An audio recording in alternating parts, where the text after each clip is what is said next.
compliment your lifestyle and of course your endeavors in business.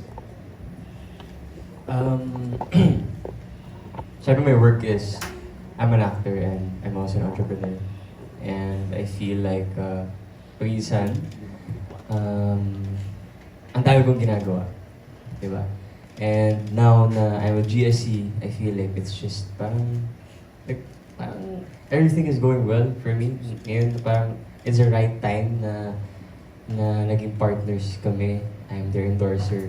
Kasi I feel like last time we were talking about it, na they were gonna help me daw and yung back end ng business ko, yung systems. Kasi alam naman natin sa negosyo yung pinaka-importante, di ba?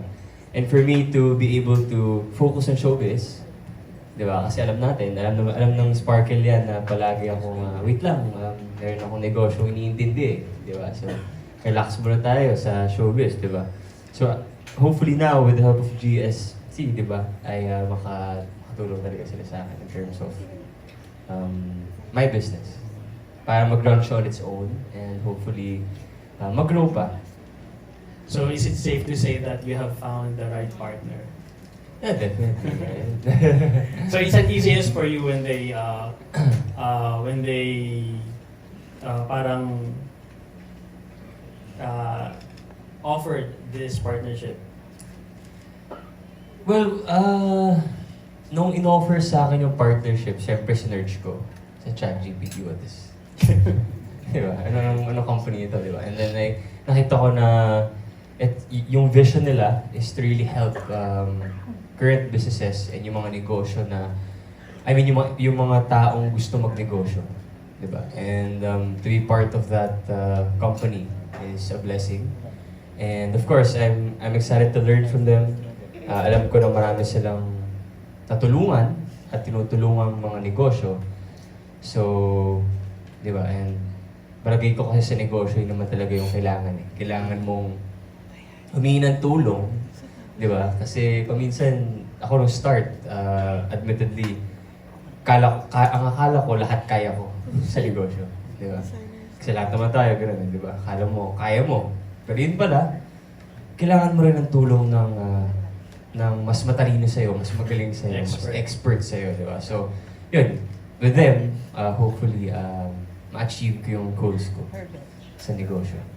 Perfect partner. Yeah. Thank you, David. Question lang sa owners. Of course, we wanted to know, anong meron si David? Among the celebrities sa showbiz right now, marami namang celebrity na into business din. So, why David? First and foremost, one of our values is to choose the smart choice for you to grow your business. And we can see that si David is a very good example of a smart businessman. Talaga. At a young age, as you can see, di ba? Hindi lahat ng celebrity nakakapagnegosyo or may lakas ng loob magnegosyo. But David is a very inspiring kasi talagang nagbi-business siya while focusing on on his career, and talagang napaparami niya yung negosyo niya. And we're not just here to partner with him as our ambassador. We want him to be one of the very good example of how GSC can build business. Not just business, but a celebrity with business. This will be the start. So through him, we will show everyone that we can help everyone grow their business, whatever their profession is. Was it easy po ba getting David on board? How was the negotiation process? Was it smooth po ba? Yes, it was very smooth. Actually, we were surprised kasi he was the first one to talagang give a feedback to us na he's accepting our partnership. May mga ni-reach out din kaming other celebrities, pero siya yung first choice ko talaga. He was our first choice kasi maraming negosyante ngayon na mga bata pa lang, di ba? And we need someone to inspire these people to get the right partner in growing their business. Stay compliant, follow the right rules and laws here in the Philippines. And si David talagang ano siya, very, he has a very clean record, very clean personality. Tsaka yung character niya pa dun sa mga sikat siyang roles, talagang ano kasi, ideal. Yun yung hinahanap naming personality to represent our brand. Thank you, and again, congratulations on your 9th Thank you so year. much po. Alright, thank you very much. I believe we have another question. Hey David, congratulations sa new endorsement. Okay. How do you think you can be an effective ambassador for GSC? Siguro pag ano, gawin nila akong bilyonaryo. Oo naman. Joke lang. Again, syempre, I'm still trying to learn, di ba, sa pagninegosyo.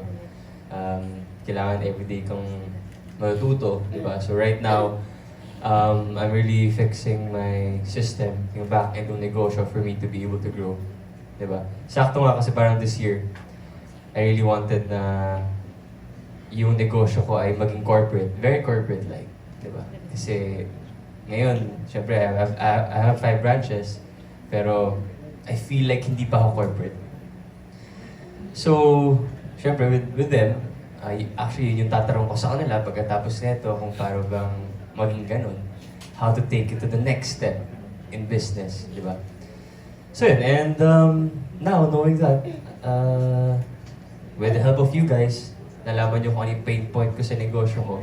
Then next time, pag nakita nyo na nag-grow yung negosyo ko, baka magandang, then I can be a good endorser, I think. And yeah, I mean, also like, I feel like nag-start din ako sa negosyo ng ako lang talaga from scratch, di ba? And siguro isip ng mga iba na yung pag ninegosyo ko is meron akong partner, meron akong ganito. But actually wala. Ako lang talaga yung lahat yun. So, yun. Thank you, David. Ito na lang. What do you look forward to in this partnership with GSC Incorporated? And saan-saan ka namin makikita for Shantran with GSC? I'm looking forward to learn from them. Diba? Kung paano sila naging ganito. Siyempre, 9 years in the business. Gusto kong ma-reach yung level nila. 9 years. And I know for a fact that they're helping a lot of businesses. And yeah, I just want to learn. And hopefully, I can be helpful then in terms of like awareness. Diba? Kasi alam naman natin how important yung ganito, yung merong system, may strategy para magnegosyo, di ba? I feel like kapag nagsisimula ka magnegosyo, you just wanna take the risk. And there's nothing wrong with that, di ba? Kasi dapat naman talaga kailangan mong tumalon para malaman kung ano yung what's out there, di ba? Pero mas maganda kung calculated risk. Kung merong tutulong sa'yo, kung may mag-i-inform sa'yo, then you cut the losses. Diba? Kasi ako, napagdaanan ko yun. Nalugi ako sa negosyo, na-scam ako sa negosyo. Kasi wala akong, again, gaya sinabi ko, ako lang mag-isa.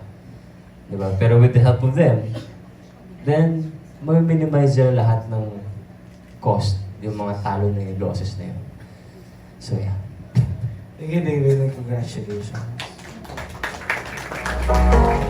Thank you very much. Kami naman. So we have some anonymous questions also listed. Actually, similar to what was asked to David earlier, no? Based on his expectations coming to this partnership. Maybe I'd like to ask Sir Neil and Ms. Catherine also, what are you most looking forward to now with the partnership with David Licauco? Well, actually, we have a promise to make sure that he becomes not just successful, but very, very successful. That's our branding. If you will be aware of the brands that we've been handling and we've been helping to grow, talagang sky is the limit. We always make sure that they have the potential, the maximum potential of growth, and minimize all the risks for their businesses. So through David, this will be a very, very good opportunity for us to see and to show everyone what we are capable of. All right, thank you very much, Sir Neil. And for our final question, before we move on to our photo ops for this morning, I think from both sides, no. So for David and also for Sir Neil and Miss Catherine, what are your messages for, or do you have a message for anyone who is wanting to become an entrepreneur or wants to start their own business? Ano po yung advice or message na gusto nyong ibigay sa taong yon? Whether that's anyone in this room or even those listening to us online.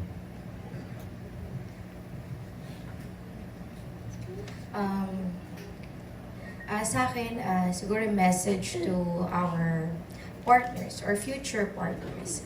Kasi sa business, sa isang partnership, napakahalaga ng trust. No? So with David, kaya rin namin siya kinuha as ambassador. We trust him enough to be a good example to the new entrepreneurs.